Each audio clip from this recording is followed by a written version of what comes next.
నేను ఎదగాలి అంటే ప్రతి నెల 30 ఫామ్ దిగాలి. ఒకప్పుడు ఏమో తెలుసా, మన ఏంటి మన సూత్రం ఏది, నెక్స్ట్ వన్ ఇప్పుడు లేదు. 30 మంది చేంజ్ చేస్తే ఎంతమంది వస్తారు? ఒకరు మిగతా.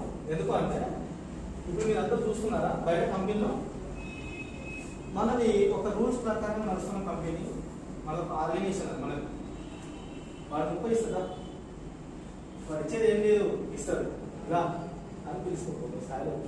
వాడు ఏం చేస్తాడు, వాడు ఇంత పర్సెంటేజ్ ఇస్తాడు. అప్పుడు ఏం చేస్తాడు వాడు, అది 10% వస్తారా?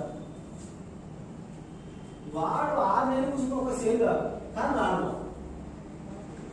వాడికి లొకేషన్ గురించి ఏం తెలియదు, ఆ కంపెనీ గురించి ఏం తెలియదు కానీ రాడు వాడు. అలాంటి ఈ పుస్తకంగా తయారైంది.